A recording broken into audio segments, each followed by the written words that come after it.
All right, ladies and gentlemen, welcome back to the red carpet to Wrestlemania here on UCLAradio.com. So, in I think what is our fourth episode, I have a really great guest here with us today. One of the biggest wrestling YouTubers out there, definitely someone I've been following for a while, and I know is really influential as he's called, and just popular in the wrestling community amongst wrestling fans, especially hardcore wrestling fans. We have the influencer Brian Zane. So, thanks so much for being with us, and we're really great to have you here. Thanks, Anish. Thanks for having me. I'm really, I haven't been on, I remember back when I was in college, I had aspirations of also being in college radio, and it never worked out. So this is the closest I ever got to that, though. Everything comes full circle. Wow, awesome. Yeah, so we're glad we could give you that. So for people who don't know, Brian Zane is not only a YouTuber with his wrestling YouTube channel, Wrestling with Wregret, but you also have done commentary for WCWC, and you're a wrestler yourself, having independent wrestler for many years in Oregon and on the West Coast primarily. Is that correct? Yeah, I mean, I come from Oregon originally. I went to school at U of O as well, in fact, and I trained to wrestle when I was pretty much out of high school, and I did that for a little bit as a wrestler, and I wasn't very good. And so I became a manager. And this was back in like 06, 07 when this all started. So I've been involved in, wrestling for quite a long time. And yeah, I started Wrestling with Regret, which is my YouTube channel back in 2013. And it's, going 7 years strong. It's a full-time job now.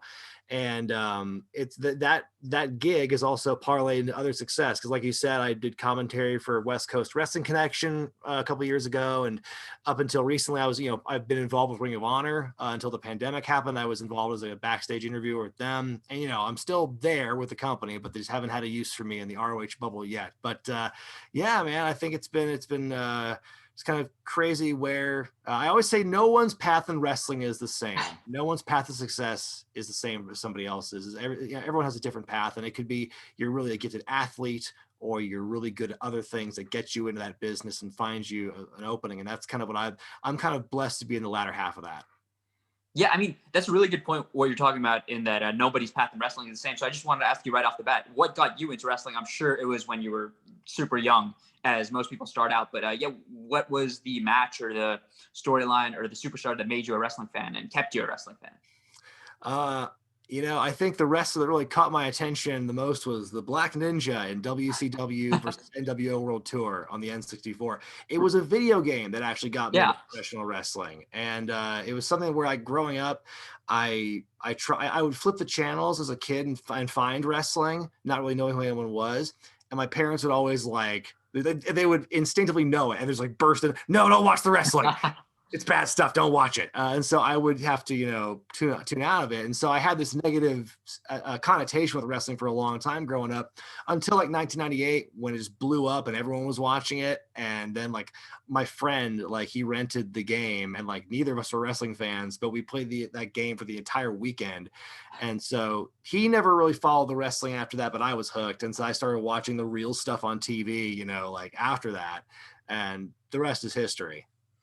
Yeah, I mean, it's honestly, I kind of have the same story where I would, catch glimpses of it, super young, 4 or 5, and it was SmackDown, Here Comes the Pain that really got me into it. So very similar story there.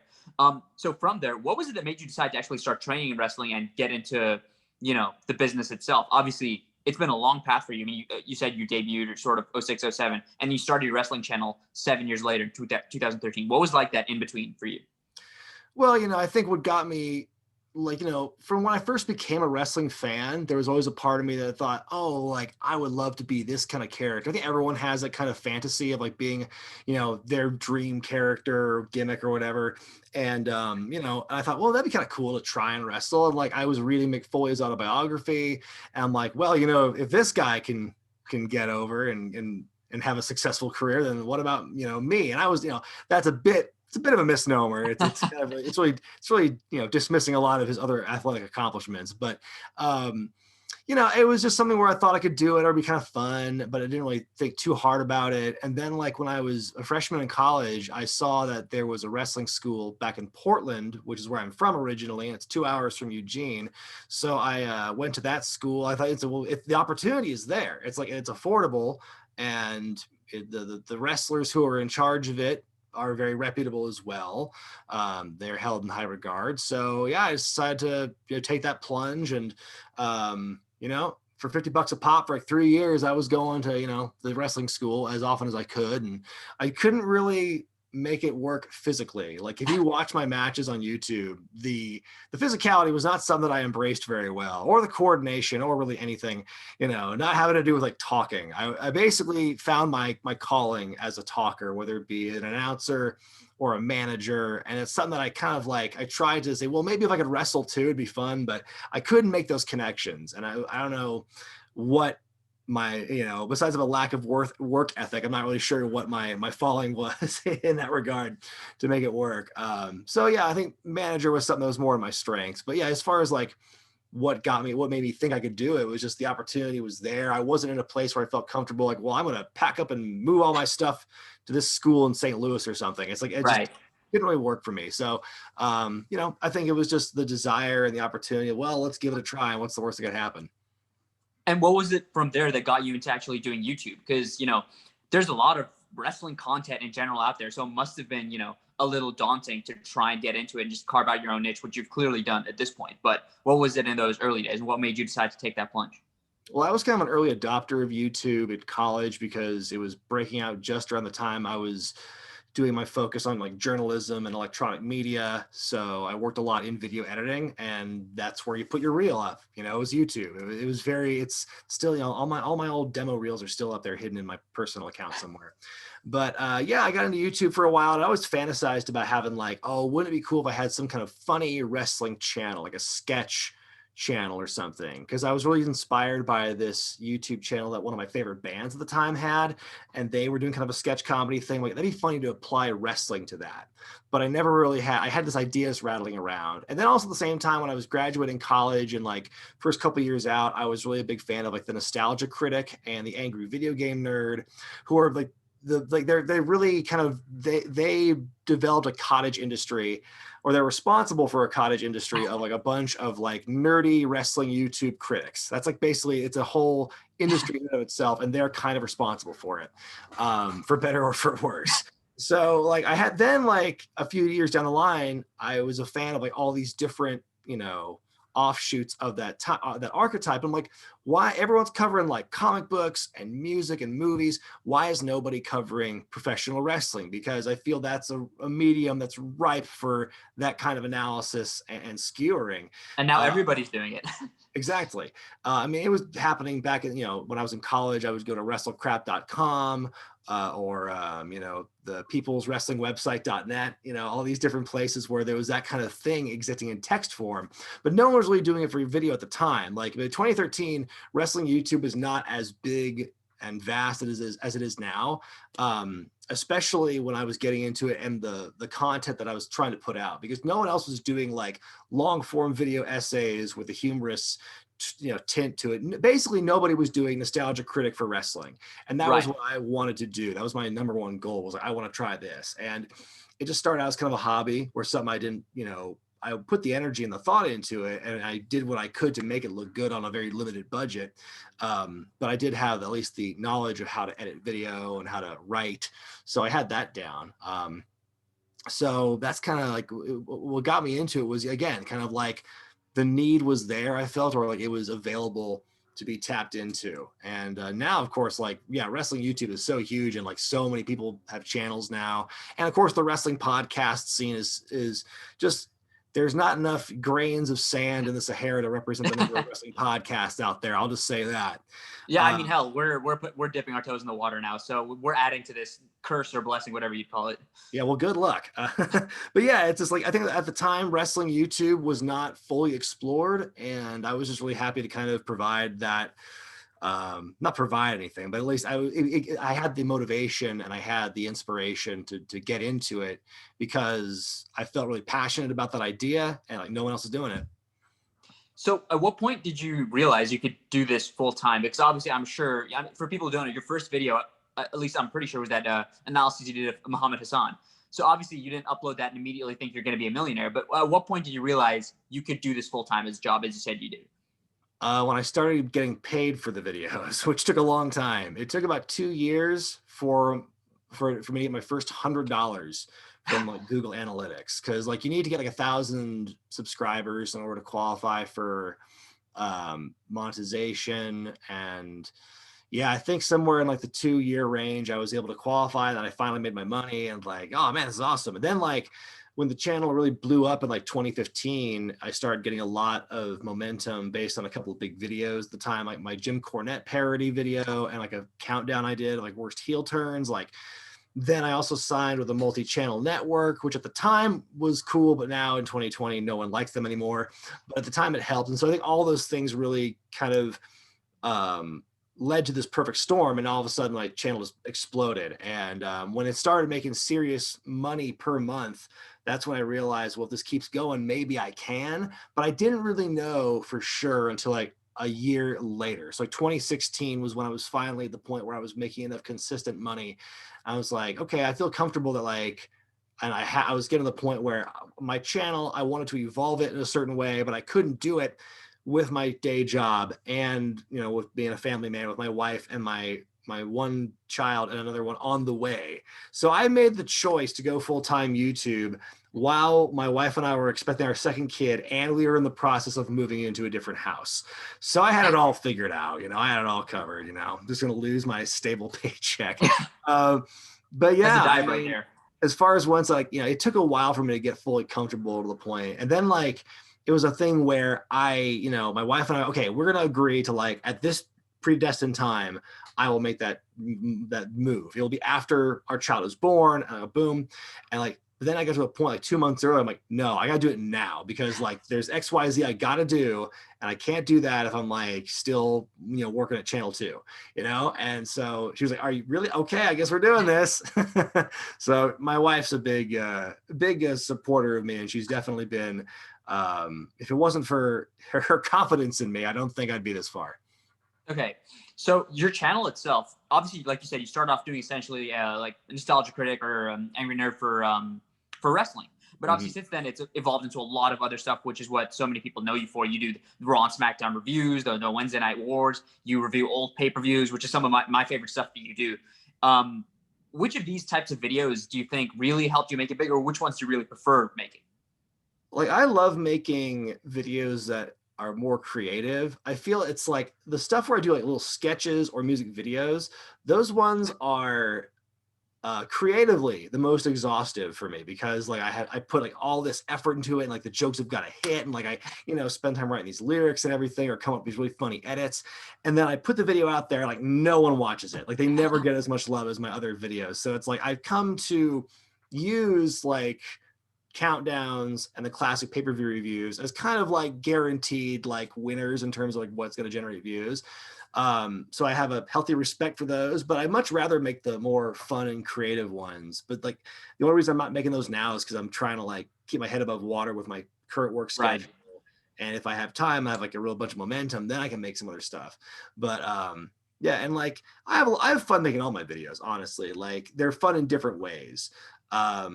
I think classic reviews and my weekly long forms are the ones that take up most of my time in terms of like, generating, like getting the research done, writing, finding the footage, getting it edited and all that stuff.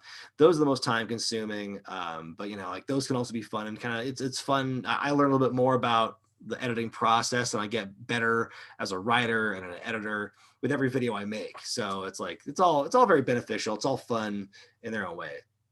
And for someone who hasn't checked out your channel, I think one thing that might be really like, under the covers of appealing would be your reviews of the really offshoot and, obscure wrestling companies that pop up every now and then, which happens all the time in wrestling, like your WEWs and, of those sorts. Those are some of my favorite videos that you do. So I wanted to ask you if you could describe the worst wrestling product you've ever seen and reviewed, which one would it be? Oh, that's tough. I mean, as far as a pure wrestling product, it's got to be WEW. Like nothing comes close. Like, and sometimes I wonder if they're intentionally supposed to be, they want to be bad.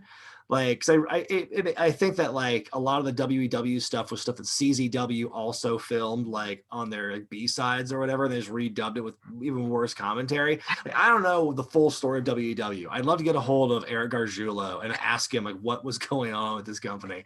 But yeah, I think that's the company that where it's as far as the most cringe factor, most like laugh factor, like nothing beats women's extreme wrestling in those early days. Okay, awesome. On the opposite end of that, what is it about wrestling? I mean, obviously, we all talked about how we're fans and how you got into the business. But what is it about wrestling that keeps you, doing this? You've been doing this essentially for 5 years straight. Every week, you review Raw and SmackDown, which a lot of times Raw and SmackDown, there's not much to review there, or it's just not great. But what keeps you going through all of that? Obviously, at this point, it's your job, but like. Yeah, that's yeah. If I didn't have a job like to review it or a brand to promote, I probably would like not watch Raw and SmackDown. I would probably stay off social media because those are the things that are kind of the most draining to me. I mean, like, what keeps me into wrestling besides the fact that like it's my living now? I don't know. I always get a bit of like a thrill for it. I've always been like a big theater fan. I've been involved in like, I've tried to be involved in theater all my life and performing. And so I think that's kind of why wrestling and then like later the YouTube channel became such a great outlet for me. Yeah, it's just like, I don't know. It's just kind of like that rush that it's kind of like chasing the dragon, I guess, looking for the same rush I felt as like a teenager watching wrestling for the first time. There's always something that will surprise me or impress me or make me laugh in wrestling. I don't, I guess I'm kind of a Philistine in that way where I don't need to have the most nuanced storytelling in the world to keep me hooked. As long as you can get a pop out of me or make me laugh, like you've done your job. So it's just another kind of like form of, entertainment for me. And the wrestling and like a lot of the physicality almost comes like secondary or even tertiary to me compared to like characters and storytelling. And I don't know. It's like if there's something going on, man, like you got my attention for at least a little bit. Yeah, keep it going. And so for the most part, wrestling can do that. Yeah, that's a really great answer. I'm glad you said it exactly like that, because the whole point of this interview series is to get people who aren't into wrestling in Los Angeles somewhat into wrestling for whenever WrestleMania comes around, whether it's this year or next year. So I think your point about there's something in wrestling for everyone, even if it's not the main thing, is a really good point to bring up. So thanks for that. Next up, we only have a couple of 10 minutes of show left. So I wanted to ask you about just a couple of things that you have going on. The reason I actually reached out to interview you is because of watching your videos, and you're growing this magnificent beard now that's going to come off at the end of October. Can you tell us a little bit about why you're doing that? Yeah, well, I first grew the beard because like the day I got the call saying that the Ring of Honor tapings in Vegas were canceled because of COVID, I'm like, well, I have no reason to shave anymore. So first it was kind of laziness, and then it turned into kind of a game where I'm like, I've never really grown a full beard before. I'd like to try. And so I just kind of like kept growing it out, and people started to notice, and like people were kind of like upset about it at first, and then they kind of like, I think it grew on them as well as it grew on me. And so yeah, I've been rocking this beard for like 7 months now, essentially, or since I started growing it. And yeah, in November, turn of the month, I'm going to be shaving not all of it off just yet. I'm going to mold it into a wrestling facial hairstyle that's being voted on by my fans, and they're voting with their dollars because they're donating, because every vote is a donation toward 4 different charities that are going to be helping out with the wildfire relief on the West Coast. So you've got United Way of Mid-Willamette Valley, you've got the California Wildfire Association, there's Direct Relief, and there's the American Red Cross. Those 4 agencies. And so people are voting with their dollars. And right now, the Hogan stash is winning in the polls at the moment. The Jeff Hardy is a second place. I won't tell you by what margin though. And so there's also Brian Cage, and there's Rick Rude. So like all these different options. And so the money's being raised. So far, we've raised over $3,000 for the wildfire relief. And I promised I would match it up to $1,000. And that was like, that goal got blasted through in the first like 24 hours, which was amazing. So I'm on the hook for another $1,000 for it. So right now we got 4,000 raised. And there's still time till the end of the month when this poll is going through. It's brightsiders.com/wrestling with regret. That's BRITESIDERS.com/wrestling with regret. And there's a W before the R in regret. Yeah, awesome. Thank you for that. I haven't made my donation yet because I wanted to do this interview and tell you that I will be voting for the Jeff Hardy. That was my initial pick. So Okay. I'm hoping the margin is close enough that we can get that over the line. But I'll be doing that. We'll be posting all about this on our social media. And we'll be tagging you just so anyone who listens to this and just wants, even if you're not a wrestling fan, even if this doesn't make you want to be a wrestling fan, if you want to donate a little to help the wildfire relief for all the stuff that's been going on down on the West Coast, we urge you to do that. So thanks so much, Mr. Zane, for spearheading this initiative with your beard. Yeah, well, it's funny. It's like I think it's got me the idea. It got me inspired to do maybe every year. So like maybe I won't have the beard for as long. The only reason I held on to the beard for as long as I have this year is because it's like for a Halloween costume, which you'll get to see in next week's video actually. So now that I've lost the whole reason for it, like I can maybe grow it in a shorter time period, and then like maybe in the month of November it'll be the fundraiser month for No Shave November, and then like nice December I do something. So it's gonna be like I want to make it'd be kind of fun to make it a tradition and just to have an excuse to have funny mustaches once a year. Awesome. Yeah, no, that's a really great idea. So I mean, the reason I guess the California or the West Coast wildfire is important to you is because you said you're from Oregon, right? And yeah. I mean, it's been like, every year it seems the fires get worse and worse. And I know Oregon got hit with some bad stuff this summer as well. And, of course, California is the real story because of how big it is and how much it's been on fire.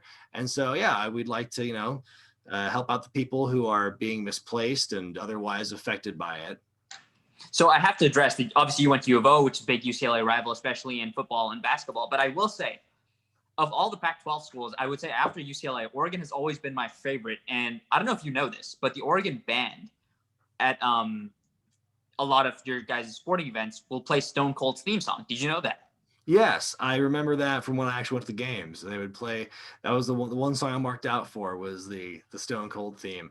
Yeah, man, I miss the Oregon games. Boy, it's like I really fell off because I was a big I wasn't into football at all growing up. Then I think freshman or not even sophomore year at college when I finally got into football. And what got me into football? Madden 2004 video game.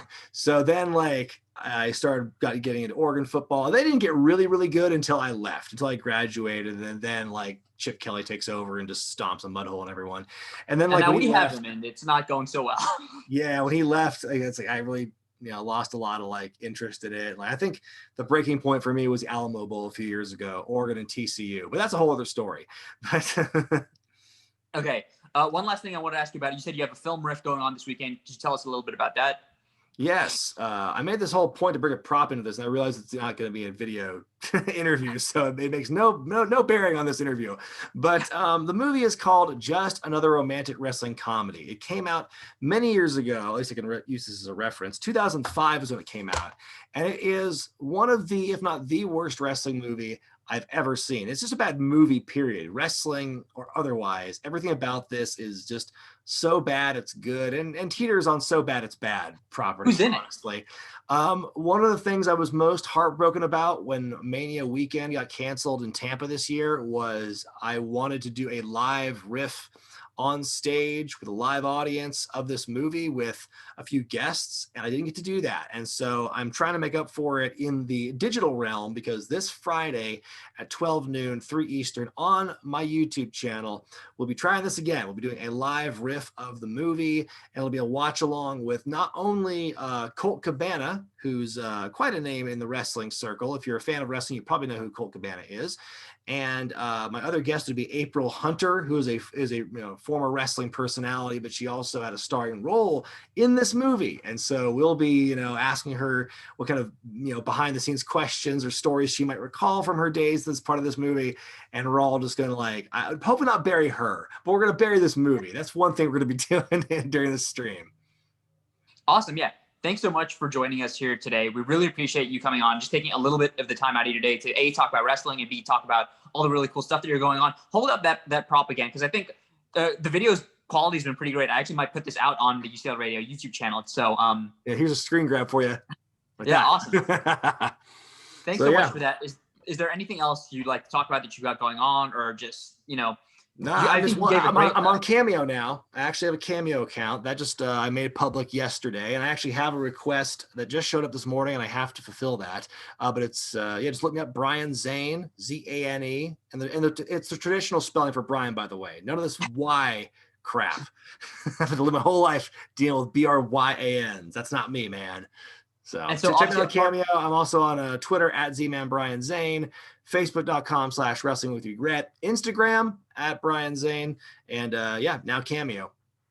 yep. Thanks so much for joining us today. We really appreciate it. And, hopefully your interview here can get at least one person into wrestling or get at least one person to donate to help the Wildfire cause on the West Coast. So we really appreciate it. And thanks so much for coming on again. Thanks for having me.